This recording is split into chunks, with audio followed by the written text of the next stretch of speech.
Hello, listeners, and welcome back to Let's Be Historians, a podcast where I, the host, and a guest talk about our favorite parts of history.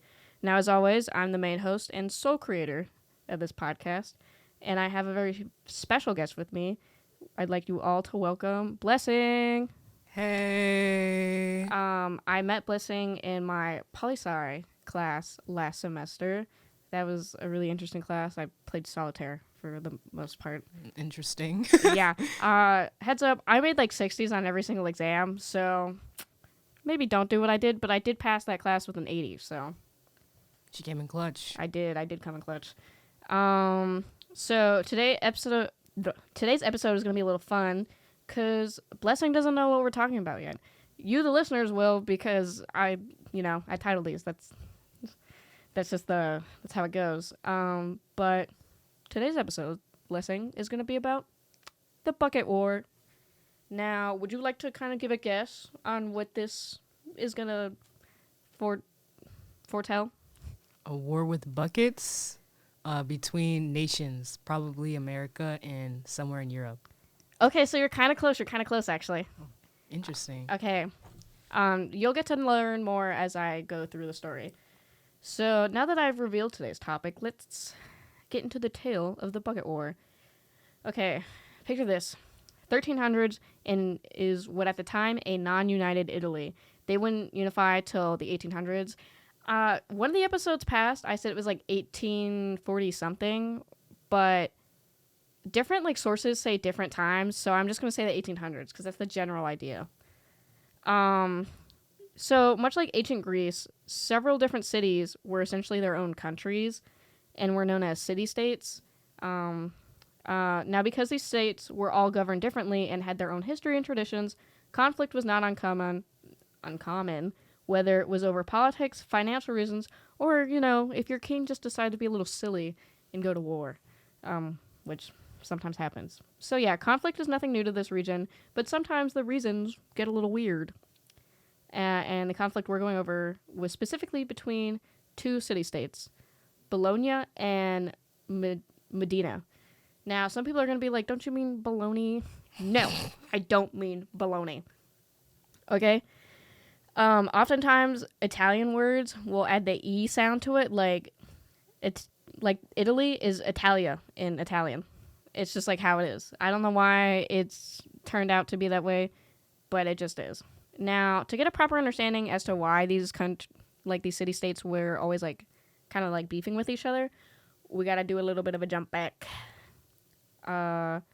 So back in 1154, Frederick Barbarossa is at the time the Holy Roman Emperor of Germany. And one day he decides, you know what? I'm the king of Italy. Yeah. Sounds like King George a little bit, Oh, yeah. I feel like a lot of times people were just like, I'm in charge now. Yeah. And the people of the country were like, what the fuck are you talking about? I know. It's just, I don't know. I think that's kind of weird. Having just in general, I feel like having someone with that much power and just being okay, I'm this. It just throws me off. You want to know what his sources were? His reasonings? Yeah. Because God said so. Oh, yeah. Because, it was, theocracy, right? Or, yeah, a lot of countries at the time were, theocratic, where you were, the king because, God bestowed the holy duty onto thee, or whatever. However, this did not go over well with the Italians. Obviously, Barbarossa was crowned the Holy Roman Empire by the Pope, which makes Pope the one who kind of, foretells what God's decisions are. At least that's what the Italians were arguing. You want to know Barbossa's response to that? What was it? Conquering many of the city-states, including Milan, Tortona, Pavia, Bologna, and Tuscany. Some of these are pretty well-known cities, like Milan, which I think is a really big... Milan, yeah. It's like a fashion capital of the world. Yeah. I've never been there. I've actually never even been out of the country. So me too. Twinsies. Woohoo! So the Pope tried and failed to talk Barbarossa out of the whole conquering. Yeah. But he would continue this until he was defeated at the Battle of Lignano in 1176. So this went on for a hot sec. Let me look back. 54 to 76, that's like 20 years. Yeah. Me when I can do math. Okay. Barbarossa would go back to Germany, but the Italian city-states would forever be scarred with a major political rift that would create these feuding city-states for quite a while. Like, that was the reason why a bunch of these cities had beef with each other, was because these, like, it would create, like, these two different groups of people. So there's the Guelphs who supported the Pope, and the Ghibellines who supported the Holy Roman Empires. Now, to be fair, people, I could be pronouncing this wrong, because the Ghibellines are spelled Ghib, blah, blah, blah, blah, blah. So take my pronunciation with a grain of salt, as always. I understand. Yeah. I have a question. So I got a little bit confused. So Yeah. What's the difference between the Pope and the Holy Empire? The Holy Roman Empire? Yeah. Okay, so the Pope is like a Catholic figure. Okay. Like, he resides in the city of the Vatican, which is it's kind of its own city-state nowadays. He's like the head of the entirety of the Catholic Church. And the Holy Roman Empire is like what's the word? It's like starts with an S. It's like basically it's like not religious related, but it is in the sense that like the Pope deems you this, like he crowns you that, but he's not really in charge of like religious stuff or whatever. He's in charge of like governing. Oh, okay, I understand. So like with each king, it's like the Pope is in charge of like the kingdom's like religious duties, and like the Holy Roman Empire or like the emperor or in the kings are in charge of like the regular duties. Oh, okay. Which good question, because I forget that some people get confused about what the hell the difference is. So, you know, there's like these two different sides, and their beef was gonna go on for a hot sec. So the two city-states at the heart of this conflict were Bologna, who is a Gulf predominantly, like most people who lived there were Gulfs, and the state of Modena. It's either Modena or Medina, I think it's Medina. I think it might be Medina, yeah, who was predominantly Ghibelline, which, a reminder, Gulfs supported the Pope, and the Ghibellines supported the Holy Roman Emperor. Okay. So now we're going to do a little jump back to the main time of our story. So in 1325, things would come to a head. One night, the Modenese soldiers would infiltrate the walls of Bologna and stumble upon like a well. Now, different sources said it was either in this like the center of the city or it was just a regular well. And they would steal a bucket because it was just there. And they were like, "Yep, that's all we're doing for tonight, boys. Let's get back to the city." They just stole a bucket. Bruh, that's crazy. And the Bolognese were not happy about this. Now, you're probably wondering, was this bucket special? Do you think this bucket was going to be special, Blessing? I think that they just did it out of retaliation. Yeah, you'd be right. Like, it was not a special bucket. It was literally just from a random ass well. And so it started a war? Yeah. That's crazy. Because, like, the Bolognese were kind of, like, butthurt about it. They were like, are you kidding me? Why would you just steal a bucket? And they were like, can you give it back? And they were like, no. It literally just hurt their pride, and they were like, I can't stand this. And so, you know, the Modenese would refuse, and thus the city of Bologna declared war. Now, do you think this was just going to be like a little war? Like they were just going to have a couple of guys fight it out? With the way this conversation is going, I feel it's going to be like a big war. And also because Europeans are not that kind. No offense to all, like, French, Italian people out there. It's... Yeah. Like, in ancient times, the people kind of just did whatever for no reason. Like... That makes sense. I say ancient times. It's not, like, that far away ago, but it's not super recent, you know? Yeah.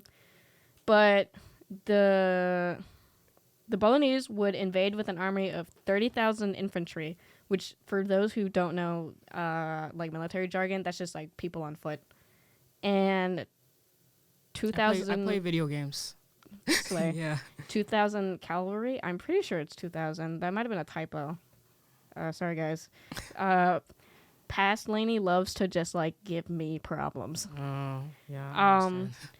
Including like, so the people who were in this like military weren't just like from Bologna. They were also from like other city states, from like northern Italy. The Pope would even call this. Oh my God! Whoops! I skipped a line in my script. My bad, guys. So yeah, there were like people from like northern Italy getting in on the action. And the Pope would even endorse this because he was like the Medina chief magistrate, which is basically like a judge, kind of like mayor judge kind of thing. It that's what it means in modern days, is like a judge. But I was trying to see what it would meant in like that time period, and it's kind of the same thing, I'm pretty sure. The Pope would call him a heretic, which was Oh, yeah. kind of a big insult at the time. I remember that from world history in, what's it called, 10th grade. Yeah. Yeah. Not something people want to be called in that time. So there was like people suspected that the Pope wasn't only just doing this for like religious reasons, like in the sense that people argued that he helped with this whole shenanigans in hopes to increase the Vatican's coffers with spoils from the war, which a coffer is basically like a treasury for the church. Like, it's described as like a chest, but I think in this sense, it's just like money, like artifacts, stuff like that. Like there's like fancy stuff that they have like nowadays, and it's just kind of to show like the power of the church. Basically in this sense, it's just like a chest filled with a bunch of nice stuff. And they were like, we want more stuff in here. Typical, I was going to say typical European, but it was not. Typical person in power for the time, you know? Power for the time. So the Modenese would have a smaller army with 5,000 infantry and 2,000 cavalry soldiers, but they did have the upper hand in the sense that like a bunch of the Bolognese army were just a bunch of like dudes. Like they didn't have any military training or anything. They were just like, yeah. But the Modenese army was filled with professional German troops. So they kind of knew what they were doing. Eventually, on November 13th, the Modenese, which, reminder guys, the bucket stealers, would confront the Bolognese outside of Zeppolino, a town located within the Bologna area. Like, I tried to see specifically where in, but Google Maps was not being my friend at the time. I was like, just show me where it is. It was so annoying. But basically... Not gonna lie, this is kind of off topic, but... That's okay. We get off topic on these episodes a lot. Okay, so the Bucket Steelers kind of sounds like a football team or something. Can you hear it? The Bucket Steelers? Wait, yeah, it does actually. Yeah. That'd be cool if it was. And they'd be like referencing history. It would, but who would it... Like, well, because... I don't know. Maybe a colonist? I don't know anything about history. The question is that you could put it for, like, an Italian football team, but it would be for soccer. Like, football. Soccer, yeah. Because that's what they call it, which, high-key, I learned a lot about soccer a couple years ago. Not a couple years ago, like, last year, because the World Cup was happening. Oh. And my college algebra teacher... It was also, like, one of the soccer coaches or something. On World Cup? Like, in the World Cup? No, he just really liked soccer. Oh.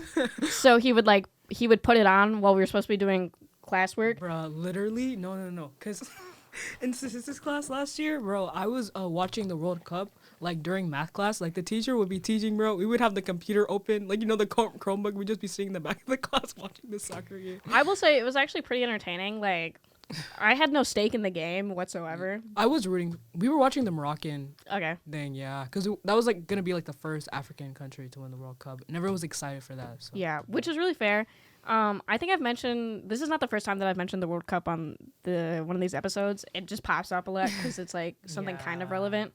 Because I talk about like international stuff a little bit. I think it was in the first episode because I was talking about Olympics and I was talking about like how they choose where like the locations are and it's like a bidding thing, which I think is the exact same thing they do for the World Cup, which is why like Qatar hosted it. But that was a whole like you know, there were some human rights violations up in there. Yeah. So they just place money, right? Is that what you mean by bidding? So, from my understanding, because I've watched a couple of documentaries on the Olympics and that whole thing, and also like a FIFA scandal. It was from like 2005. So, like the FIFA scandal was from 2005. And it's like there's like representatives for each country in like a committee or whatever, and there's an Olympic committee, and like whoever I think the person who's the head of it right now is French. I could be wrong. Because they change it from time to time, especially when like the head gets under controversy or whatever. They usually will like step down, or the committee will be like, "Hey, get out." And so basically, the committee's like in charge of making sure that like politics aren't supposed to get into the Olympics because the Olympics is supposed to be a non-political event, which is not what it like. It's not at all. It is a completely political event. It's full of politics, actually. And literally they meet once every couple years or maybe every year, and they're like, all right, this Olympics where hosted, and then people start doing biddings or whatever. Like the country's representatives start doing it, and whoever like does the highest bid wins it. Like I know what you're saying. Yeah. like I think the next one is in Paris, and then I think the one after that is in Australia. Or I could bro, they need to start doing the Olympics like in other countries that are not just rich. Like they need to like get rid of the bidding thing. I feel like it's too much. Well, it should be like a lottery or something, and they would host it. But the thing is, you have to have money to host the Olympics. But just get like the countries that are in good standing to host the Olympics to do it. Like a lot of the issues is that a lot of these countries will also build like brand new stadiums and like cities just to host the Olympics. And they can't get it. Like it spends like a bunch of money, and because they're in like such a rush to build it in time, because like building stuff like that big takes like a hot sec. There's like a lot of rushing, and it's like this whole safety concern, and it like costs the city that's hosting it like tons of money. Like so much money, and it's like unbelievable. And a lot of the times the people who are hosting the city who live in the city that are hosting it, like a good portion of them are not happy about it, because then they have to deal with like the tourism, which your tax money is going to exactly like tourism goes up like so much, and that can be a good thing for the countries like or like the cities like economics, but it also like prices can rise because of that, and then it like causes issues for the locals who live there, and they're like, what the hell, what's happening here? Why is the city filled with a bunch of random people? So like it comes with like pros and cons. But I believe we should get back to the buckets. Yes.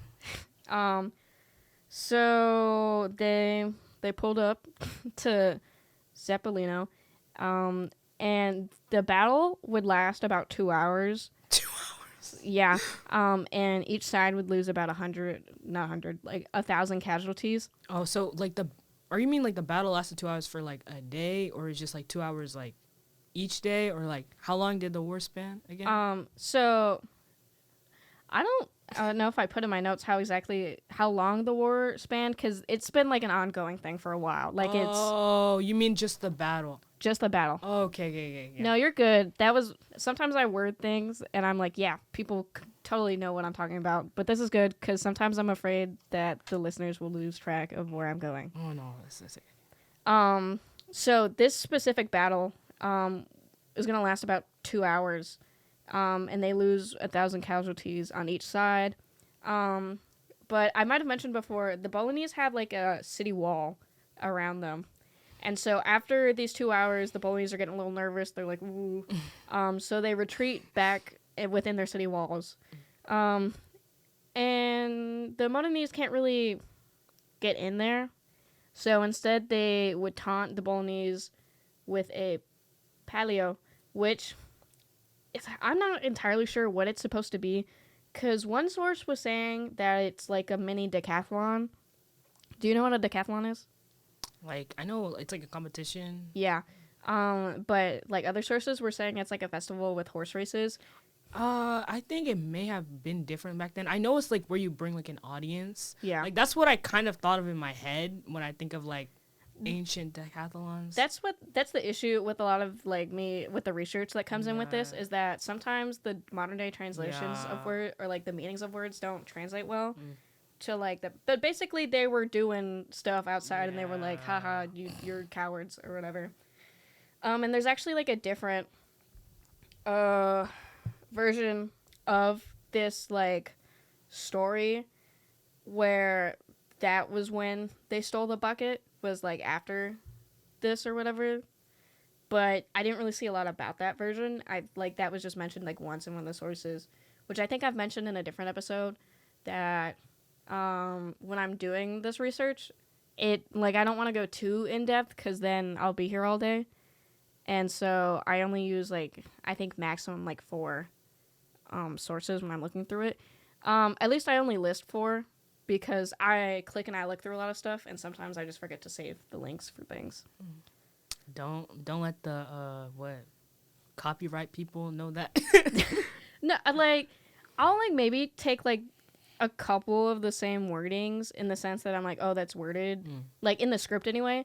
But like 90% of the time, I change it when I'm reading the script.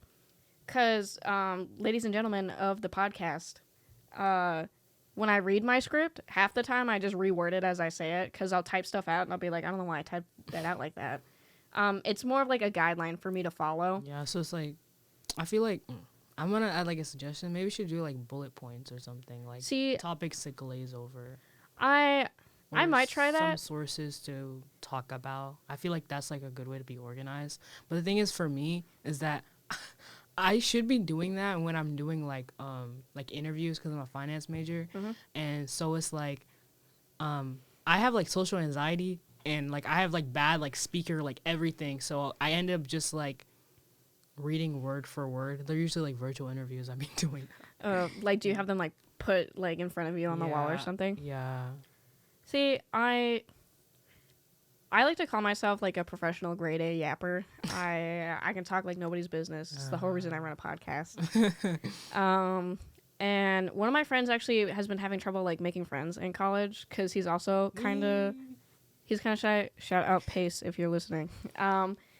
And one thing that I like to tell people, because I also have like kind of bad anxiety, but when it comes to like public speaking, but when it comes to like interacting with people or whatever, because I don't really see interviews as public speaking. I think it's like it's just like a conversation with a little bit of an extra risk. I think it's too much. Just talking to one person is gonna make me angsty. Okay, my thoughts start drifting. Yeah. Eye contact just becomes unbearable. Now I'm making it worse for myself. Half the time that I've met people in like my classes or when I talk to my professors, I like will say like one like the first thing that comes into my head. Like a lot of times, how I like make friends in my classes is I'll be like, oh, I like your insert whatever, and they'll be like, oh, thanks, and I'll be like, oh, where'd you get it from? And then like the conversation rolls on from there. Like I always try to like talk to people, like put myself as like nice and like friendly. Yes, that's what I try to do as well. But I only like talking to people like that if I want to like alleviate like the Awkwardness. vibe. Yeah. Yeah. That's when I want to do it. But like for real, like if I want to talk to you after class, it's not really happening. No, I love when I also like it when people like start the conversation first. Like I made a recent friend in my world history course, who like I'm sitting there and I'm like, you know how sometimes you show up to a class and you're like, is this the right room? Because like it'll say it, like it says you're in the right room, but then you're sitting there and you're like, what's happening? See, that happens to me. Like if it's like first week of classes, bro, and I forget Yeah. like, what I'm supposed to be. Also, like I still don't really know where all my classes are. Oh my Like, gosh. yeah. I'll just be using an Oh. app on my phone. Oh yeah, like the school app or whatever, because it says the room's listed. Yeah. No, and I go there, and then I'm like, is this the right room? And then I'll check like the syllabus, and it'll say like the room that they had it in for like the last time they held this class, and I'll be like, why? Oh crap! I hit the mic. I'm like, why haven't you changed it, please? No, because one of my classes was like, we're in the library. That's crazy. Like on the old syllabus, because there's like a. They don't send like a mass email or something. No. That's annoying. No, literally, some of my classes, like the schools can't, like the Canvas wasn't even set up till like a day before that we had the class, Oh yeah. and I'd be like, hello, Where are we supposed to be? like, does this class still exist, please? Yeah. No, but literally, I was sitting there, and this girl sits next to me, and she's like, this is history 2312, right? I was like, that's what I'm here for. That's what I am here for. And you're in history. Which one? 2312. So that's it's like world civilization. Oh, I don't like that stuff. Yeah. But I mean, that's the whole point of this podcast is introducing people to like funny parts of history. Yeah, it's good. Because I think the American education system doesn't introduce it properly. Yes, they really do not. But I do really want to study abroad, though. Do you want to study abroad? Where are you thinking of going? I would love to study abroad. The school, I think, has one for like history majors to go to Europe. Okay. Which makes a lot of sense because there's like a lot of historical stuff that happens in Europe. And at least a lot of, it's like, it has a lot of the, hold on. I'm like short-circuiting right here. Okay, they have a lot of records. And also, they stole a bunch of crap, so, you know. There's our legal system is in the basis of British. Yeah. Yeah. Because, like, common law and, like, setting precedent. I learning that in, like, my B-law class. Okay, yeah. It's all of these English people. But we don't do it, like, word for word like they do. Yeah. Ours is more flexible. We're just convincing the judge. But them, I feel like in Europe, they have to have, like, a code that they need to memorize. I know they do Justinian code. I'm not too sure about what they do in Britain, though. Yeah. Yeah. But, so yeah, you know, that was our little side tangent. Yeah. Which, okay, Too off topic, guys. No, I think it's okay when I get off topic in these episodes, especially when they're a little bit shorter because it adds a little bit of time. And also because I feel like I get a little bored if I'm like listening to a podcast and it's just like all the same thing the entire time. Like I like when people show a little bit of like character throughout the episode. But we should get back to the main point, I say. Or I say. I'm old, I guess. So, yeah, there's, like, different varieties of this story, but I'm kind of going through the one that's, like, just generally told. So, this battle would not do anything to end the conflict. Nothing whatsoever. These two groups would still have, like, beef with each other, but this specific battle would end this specific conflict. In the sense that, like, they would come to an armistice, because the Modenese were not able to break through the city walls. You can't really do much if you're just stuck standing out there being like... Doing whatever. Yeah, being like, let us in! And they're just like, no! So then what do you do? Yeah. So, you know, they come to an armistice, which I think I didn't write this in my notes. I don't know why. I'm pretty sure it just means, like, they come to an agreement or whatever. However, the bucket would not be returned. The Modenese still, to this day, have the bucket? Yeah, they have the that's so bucket cool. in the Palazzo Comunale, which, from what I was looking into, is basically, like, the town hall. It's, like, where they hold, like, governing and stuff like that. Which the Bolognese are not happy about. To this day, like, Very they're salty. Yeah, they're like, why can't you just get... It's just a bucket from a well. Like, it was, like... Come on, you guys. It was from, like, how many years ago? People took pride very seriously back then. It's, like... To be fair, because what else did you really have back then, other than pride? I know. So, yeah, that was the bucket war.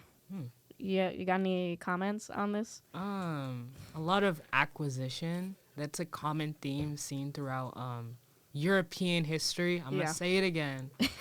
But Europeans, like Spain, like all these people, they like to come to all these like and just like be like a conqueror, and the same thing they're kind of doing in a sense in this scenario. Like imperialism. Yeah, basically they're just trying to like have pride. So I'm not surprised by the bucket war happening.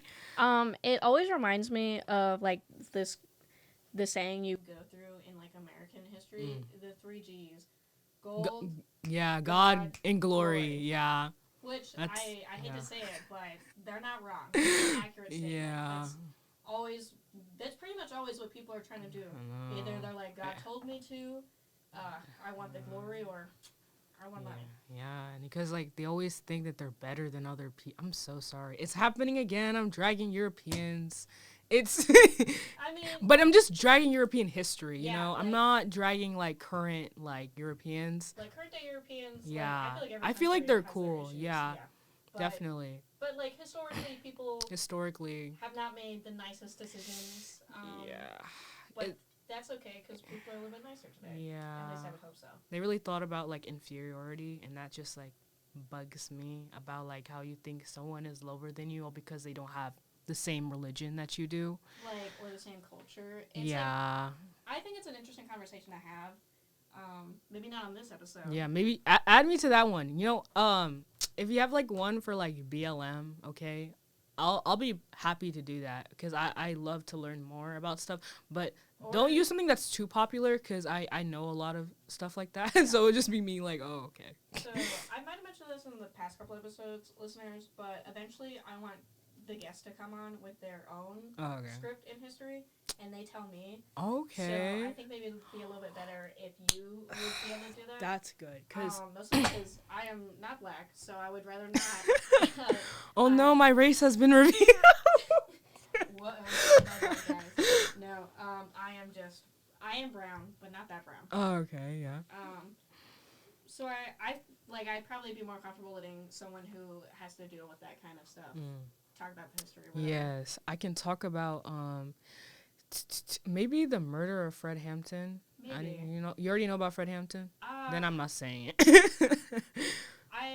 The name sounds familiar. Yeah, But crazy stuff happened. It's basically like I watched this movie about it, but I'm willing to do more research. It's just like basically it was like a Judas that happened like sometime during like the Civil Rights movement. Yeah. You know, I think it was the Black Panther movement, and I think there was like an insider.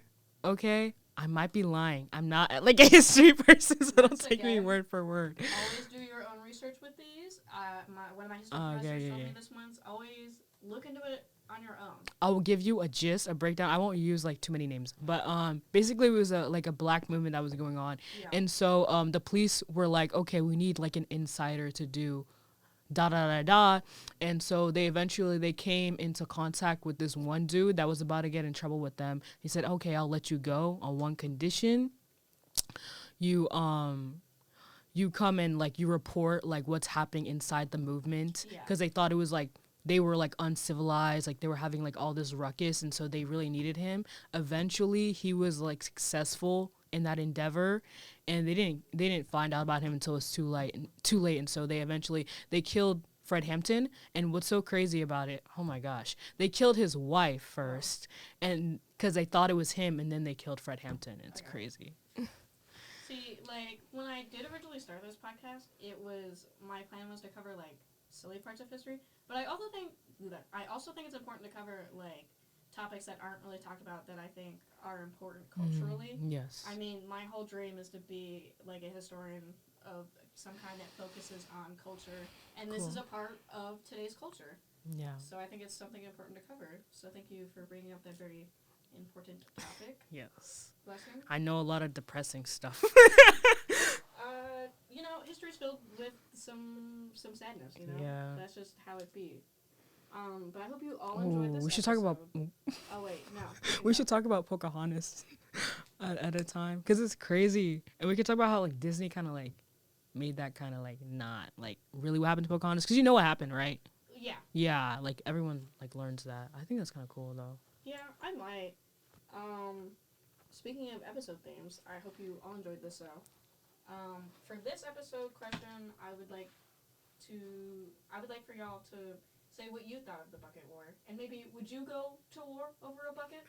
I don't think I would. Depends on how nice the bucket was. Like if it was a gold bucket, I would do it. How about you? Maybe silver. I really like silver. Okay, that's fair.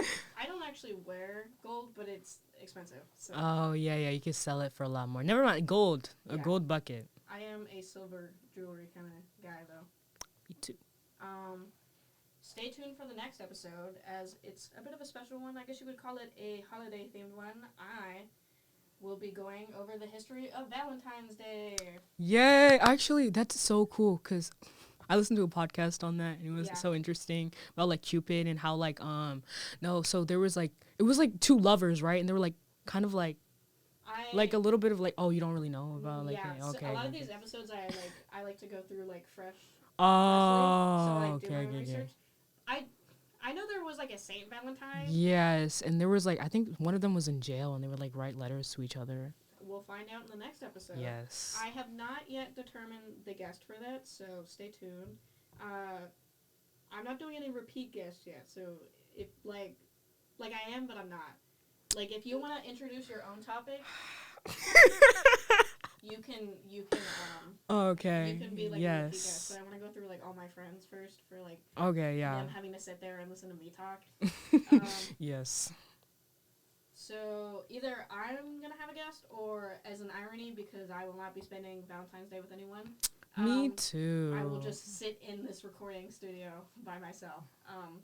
But don't worry, because I'm gonna have a fun time because I love history, and this is to help all of you love history too. Until next time, bye. Bye.